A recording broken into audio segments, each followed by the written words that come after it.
Isang magandang hapon sa bawat isa na nakikinig sa programang ito. At kami po ay nagagalak dahil nakiisa po kayo sa pag-aaral na ito tungkol sa mga salita ng ating pong Panginoon. At ang buong layunin ng programang ito ay upang maipalaganap ang salita ng Diyos sa lahat ng mga tao. Sapagkat ang tao po ay tunay nga na kailangan ng tao ang Diyos. Na kung papaano po na ang tao ay kumakain ng 3 beses sa araw, no? Sa pisikal.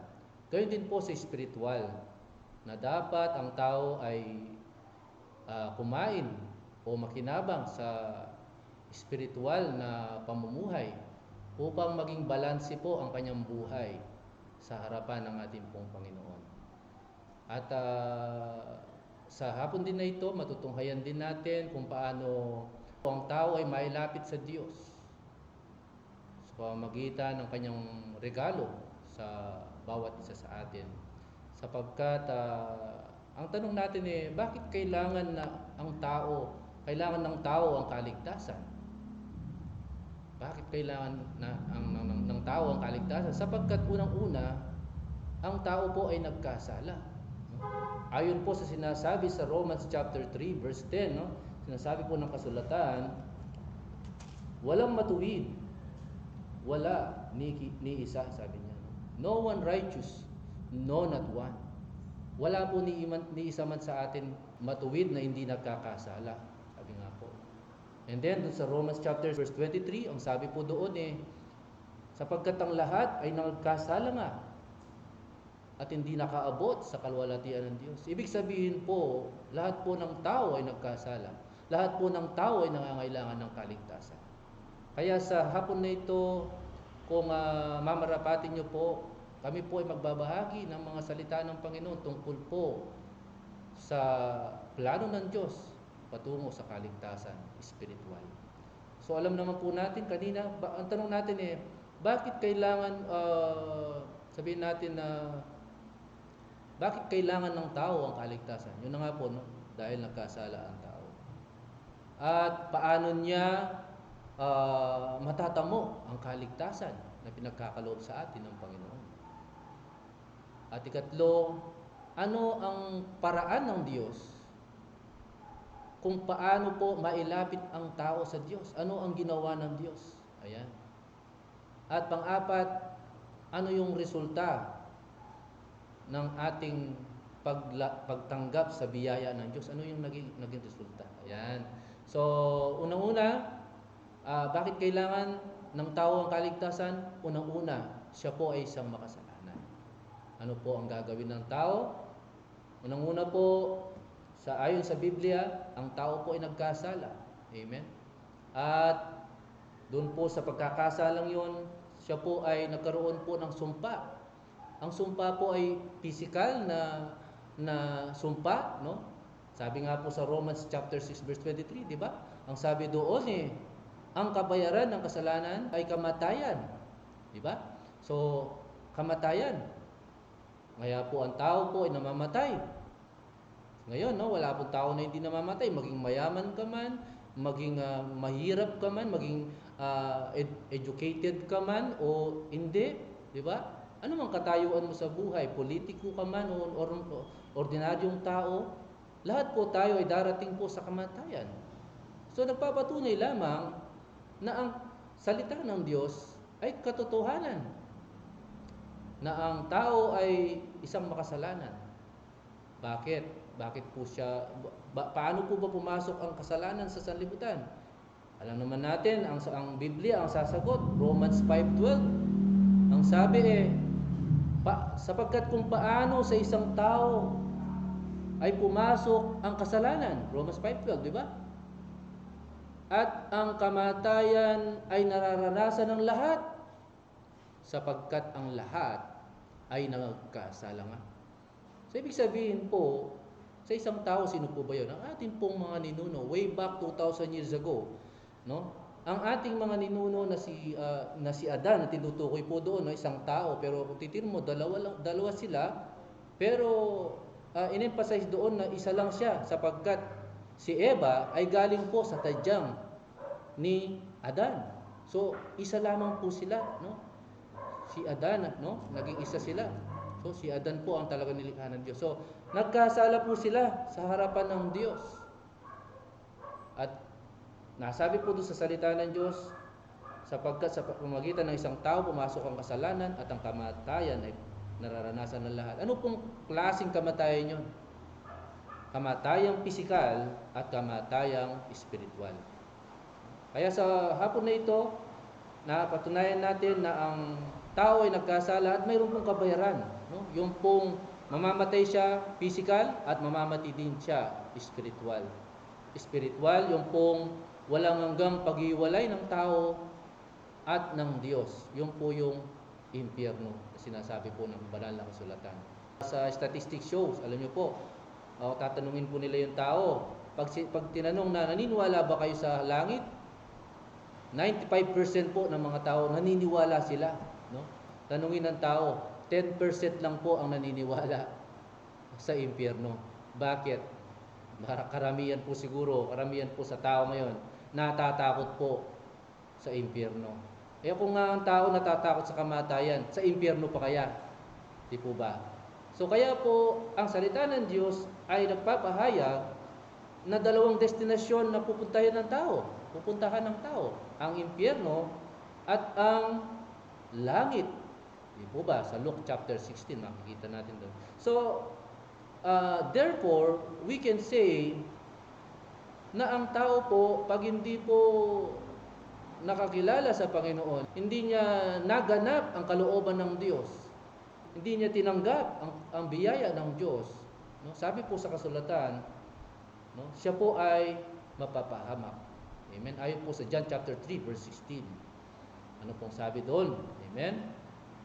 Sabihin niyo po ako, for God so loved the world that He gave His only begotten Son, that whosoever believeth in Him should not perish, but have everlasting life. Nakita po natin yun, doon po sa should not perish. No? Kung maniniwala tayo sa atin pong Panginoong Jesucristo, hindi po daw tayo mapapahamak doon sa impyerno, no? Mapapahamak, yun po yun no? Eternal separation from God. Amen. Pero kung tayo po ay sasampalataya sa ating Panginoon, magkakaroon daw po tayo ng buhay na walang hanggan. Nakasama natin ang ating pong Panginoon. Amen. So, ikalawa po, no?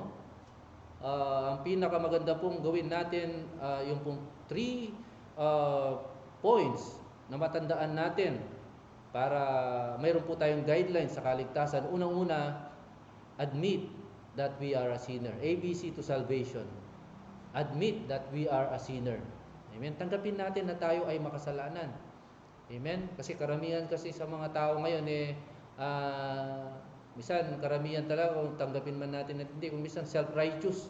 Ay, mabuti akong tao, wala naman akong ginawa.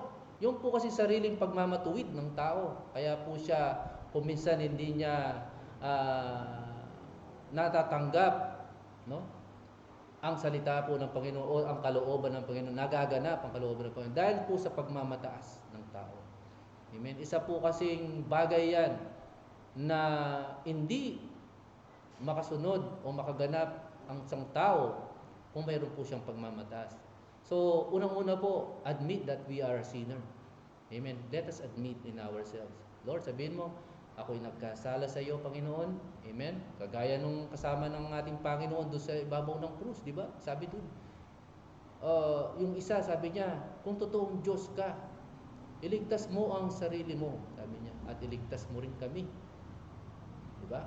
So, nakita po natin doon yung pagmamataas at saka sa kabila ng kanya nahihirapan at siya ay namuhay bilang makasalanan sa mundong ito, hindi po natin siya nakitaan ng kapakumbabaan, kundi yung pagmamataas pa rin.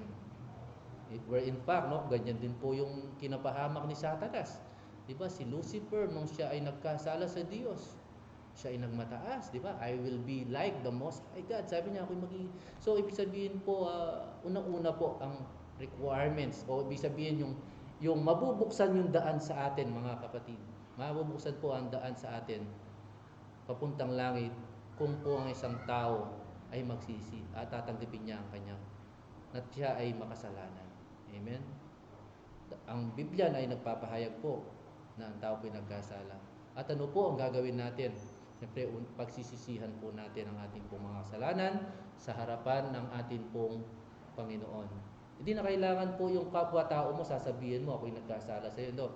Hindi, sasabihin mo sa Panginoon. Amen? Lord, nagkasala ako laban sa iyo. Amen? At yun na nga po, no? Isuko natin ang ating buhay. At admit that we are sinner. B, believe on the Lord Jesus Christ. Ayan. Maniwala tayo kay Jesucristo na siya ang tanging daan, ang buhay, at ang katotohanan. Di ba ang sabi din ni Jesus Christ yan, John 14:6. Jesus said unto him, ako ang daan, ang katotohanan at ang buhay. Walang makakapunta sa Ama, kundi sa pamamagitan ko. Amen? And then, so, believe on the Lord Jesus. Maniwala po tayo. Ano dapat natin paniwalaan? Paniwalaan po natin yung ginawa ng ating Panginoon doon po sa ibabaw ng krus. Diba? Na yun po ay naging pambayad sa ating mga kasalanan. Diba? Ang sabi nga ni John the Baptist, nung dumarating ang Panginoon sa kanya, diba? Anong sabi po ni John the Baptist? Diba? Behold, diba? The Son of God, the Lamb of God, sabi nga po, no? Behold, the Lamb of God, which taketh away the sin of the whole world. Sabi niya, no? Tingnan niyo po mga kapatid. So, tanggapin lang po natin.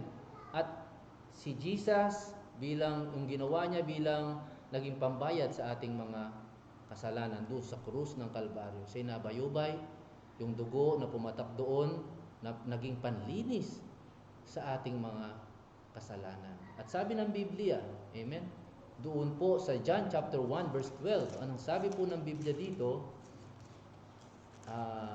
Sabi niya, no? Basahin po natin in John chapter 1 verse 12. Ang sabi niya, datapwat ang lahat ng sa kanya'y nagsitanggap ay pinagkalooban silang maging mga anak ng Diyos. Sa mga katuwid bagay, ang mga sumampalataya sa kanyang pangalan. Kung tatanggapin mo ngayon ang Panginoong Hesus sa iyong buhay, kapatid, mga nakikinig ngayon, amen, tatanggapin mo si Jesus. Siya ang daan, ang buhay, at katotohanan. Amen? Lalapit ka sa Kanya. Amen?